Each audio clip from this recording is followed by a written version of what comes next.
Fala minha gente, tudo certo? Vamos nessa então falar sobre Grêmio e nesse vídeo aqui eu que preciso te atualizar sobre a lista de contratações do Tricolor. Além de Gustavo Cuéllar, que todo mundo sabe mudaria o patamar do meio-campo gremista, a diretoria ainda trabalha por mais 3 nomes e principalmente 3 posições. 3 reforços que, somando com o próprio Cuéllar, seriam caras todos para vir nível titularidade. Todos os caras que desembarcariam aqui. Num primeiro momento, a gente diria, opa, ele tem que vir e ele tem que assumir a camisa de titular. O Cuéllar é volante, mas tem também um zagueiro, um lateral esquerdo e um atacante de velocidade. E é sobre estas possibilidades que eu quero aqui tentar minimamente te deixar bem informado.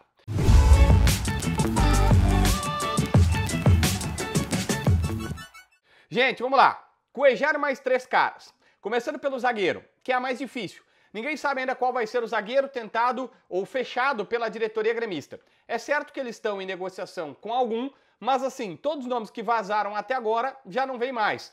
O Fortaleza fechou com o Kusevich. Aliás, comprou o Kusevich por $1,5 milhão, 9 milhões de reais. Não só com o Kusevich, tá levando até o Davi Luiz, que alguns dizem que o Grêmio tentou, outros dizem que não, que nunca teve na lista, tem 37 anos, não é bem o perfil físico da diretoria, mas enfim, ele não veio para cá, ele está indo para o Fortaleza, assim como esses dois. Então o zagueiro, sigilo total, nós não sabemos.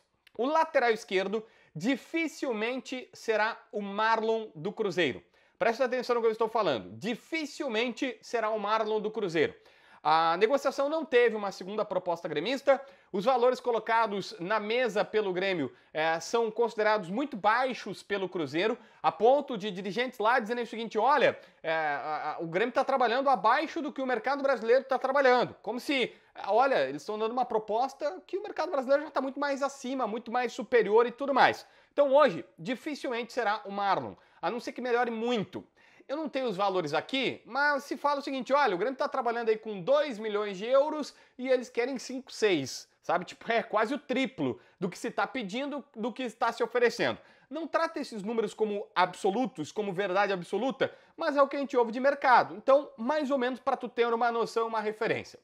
Nas últimas horas, o nome do Ayrton Lucas foi ventilado, mas dirigentes do Flamengo negam com veemência. Com veemência. Primeiro, o Flamengo está dizendo que sequer teve proposta do Grêmio, mas mesmo assim eles dizem que não vão negociar e principalmente não vão negociar por empréstimo e nem pagando pouco pelo passe do jogador. Se você prestar atenção, o Ayrton Lucas vai ser uma peça importante. O Vina ainda está lesionado. O Vina foi contratado para ser um lateral esquerdo protagonista, naquele momento até titular, porque já tinha o Ayrton Lucas, mas ele tem uma lesão no joelho em agosto e ainda não voltou. Aí eles contratam o Alexandro mais para o final da temporada. O Alexandro, obviamente, tem muito mais nome, provavelmente vai ser o titular do Felipe Luiz, mas precisa de um reserva. E o Flamengo tem bala na agulha para ter um titular e um reserva desse nível, desse protagonismo. Então, basicamente, o Flamengo está dizendo, hoje, o José Boto, que é aquele português que eles trouxeram para ser o grande cara do bastidor do Flamengo, deu uma entrevista dizendo o seguinte: nenhum jogador desses mais importantes, dos mais protagonistas, e o Ayrton Lucas porque ele é o reserva imediato do Alexandre, então ele está nesse nível de protagonismo, não vai ser vendido a menos que a proposta seja uma loucura. Ele fala isso respondendo para o Wesley, lateral direito, mas amplia para todo o principal, ele disse antes do Mundial, ele até completa, tá? No contexto tem o Mundial, que ele falou, olha, antes do Mundial, a não ser que seja uma loucura, nós não vamos aceitar as propostas. Então hoje, o Marlon dificilmente vai vir e o Ayrton Lucas está riscado da possibilidade, o Flamengo diz que nem proposta teve, mas se o Grêmio não chegou a mandar proposta, também não adianta mandar, porque né, na consulta já parou toda a situação. Bom, mas então não sabemos também o lateral, só temos a promessa da direção que é nível titularidade, até porque né, é só ser melhor que o Mike hoje para ser lateral do Grêmio, embora o Pedrinho, bom jogador da base, está descendo para começar a treinar com o principal, está descendo da copinha, o Grêmio tira ele da copinha e traz para que ele possa ser integrado aos treinamentos do Quinteiros, e aí o Quinteiros vai ver ele treinando, se está efetivo no principal, caso contrário, segue a vida. No ataque, eu tenho uma má notícia para te dar. O Niklas Eliasson complicou. O sueco está forçando para sair do AEK da Grécia, ele de fato ele estava para ser relacionado para uma partida deles agora e ele saiu da lista, ele não está concentrado porque ele está querendo sair. Ele está pedindo para ser negociado para o futebol brasileiro e tudo mais. Só que a grande questão é que o Santos passou na frente. O Santos fez uma segunda proposta. A proposta do Santos era melhor que a do Grêmio, era de 4 milhões de euros. O Grêmio fez uma proposta de 13,5 de euros. Na verdade, perdão, a proposta do Santos era de 3 milhões e meio de euros.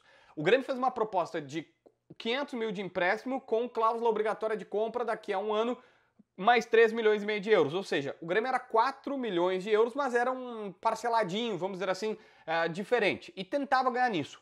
O Santos aumentou a proposta.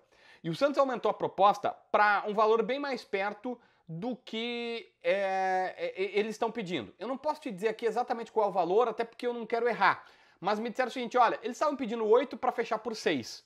E essa proposta do Santos é mais perto do valor que os gregos querem do que qualquer outra coisa. Então, provavelmente é uma proposta ali nessa casa dos 6 milhões de euros, ou perto desses 6 milhões de euros, que é o valor que os caras estavam pedindo para comprar. Então, para vender o jogador. Então, assim, eu diria que hoje a tendência é que o Nicolas Eliasson vá para o Santos.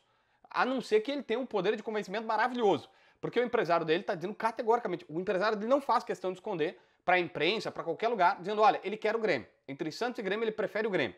Mas assim, se chegar um acordo do Santos com a AEK e depois o cara falarem com ele, bom, ele vai ter que vir pro Santos, né?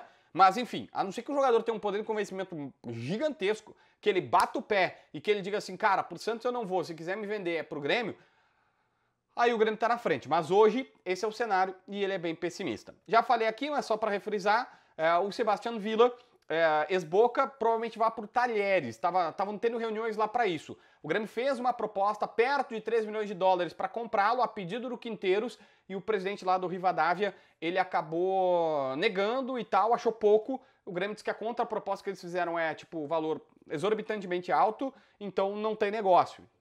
O Grêmio está tentando fazer propostas com os 8 milhões de dólares / euros que tem ali para né, equilibrar as contas, mas por enquanto está tendo dificuldades, porque, por exemplo, só o Santos, se o Santos fechar por 6 de euros o Nicolas Eliasson, o Grêmio tem 8 para gastar, não vai gastar tudo num jogador. O Sebastião Villa, pô, era 3, pediram bem mais. Vou chutar aqui, também deve ter pedido coisa de 5, 6 de dólares. Se a gente for pegar um Ayrton Lucas, fala-se no mercado, especulações de mercado, que o Ayrton Lucas, o Flamengo só faria negócio por 8 milhões de euros. E olha lá, hoje nem isso, porque ainda tem o Vina que não voltou. Se o Marlon Cruzeiro está pedindo 5 de euros, também complica a negociação. Então, tipo, o Grêmio tem 8, e tem que fazer 8 para o Cuejar, que provavelmente vem de graça só pro salário, mas Cuejar pro zagueiro, pro lateral esquerdo e pro atacante. Então tem pouca bala para todo mundo e não dá para gastar só num, como os caras estão querendo aqui no mercado. Tá bom? Esse é o cenário. Se inscreve no canal, assina a notificação, deixa teu like, comenta aqui embaixo para ver mais vídeos.